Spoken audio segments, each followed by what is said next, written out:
New World may be the MMO the world needs, or at least, I think so.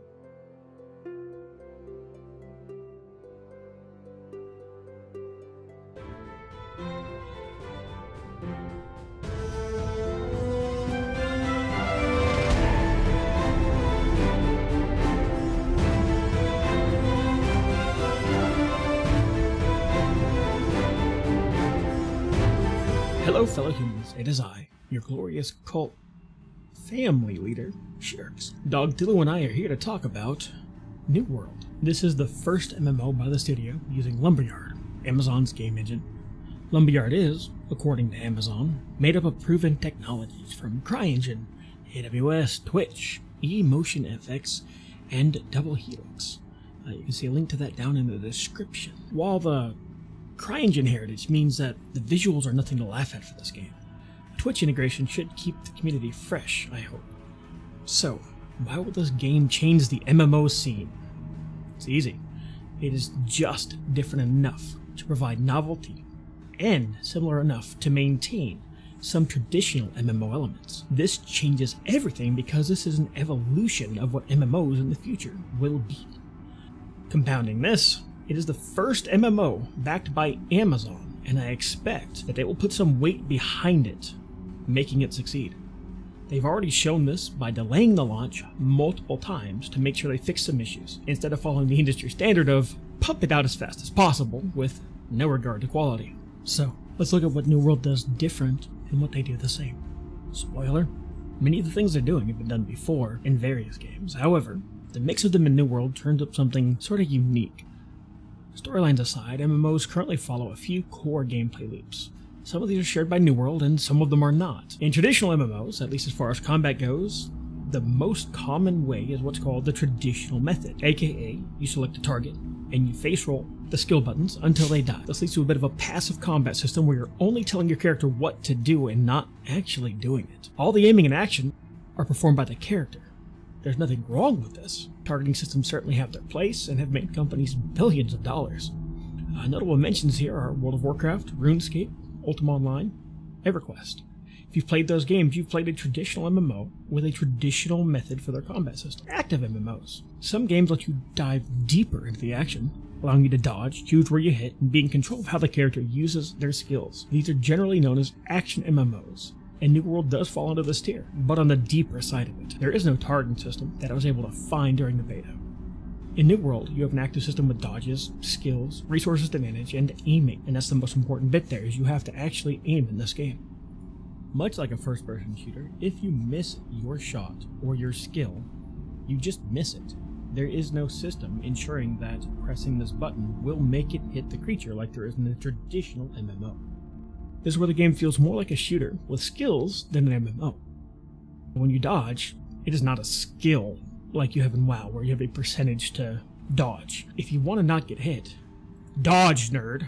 Get out of the way. Insert Piccolo meme here. Like all modern MMOs, the game is a healthy mix of PvE, PvP, gathering, and craft. The PvE is where the game gets back to the traditional model. Repeatable gather, kill, and talk to Bob and accounting quests are everywhere. This will anchor players from traditional MMOs into something very familiar. They're not exceptional, but they almost seem required for story-driven players. Explorer was locked up in quests and scattered around in warbooks. Gathering and crafting is required for in-game content. If you want to engage in corrupted tower raids, for instance, you must have potions and gear that will be able to do it. Mixing crafting with end-game content is going to drive crafting very well.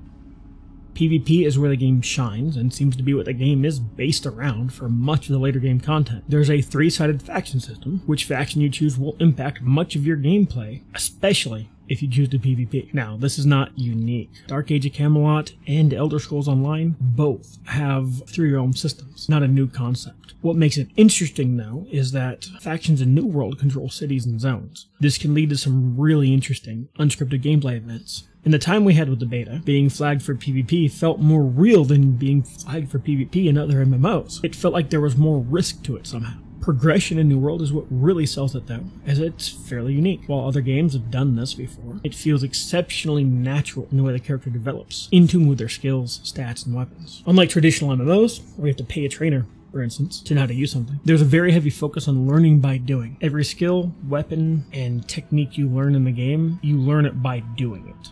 Want to be better with an axe? Just use an axe. No trainers yet for special skills, and no real artificial gating. So, is New World for you? Well, only you will know that. Hopefully, this helped you know a little bit more about it.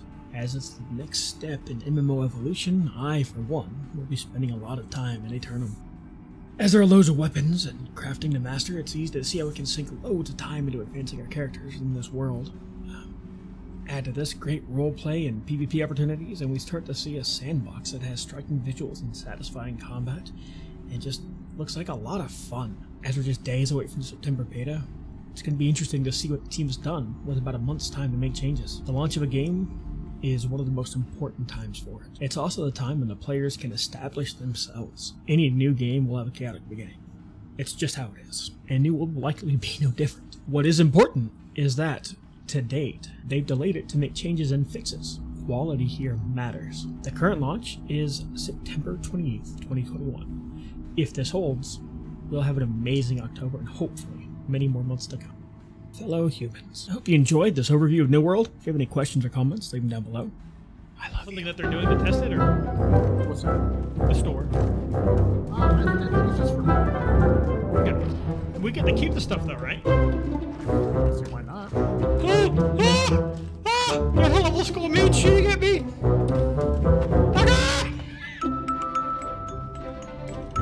Or it's an archer with magic arrows. Oh god! He hit me! One arrow did that!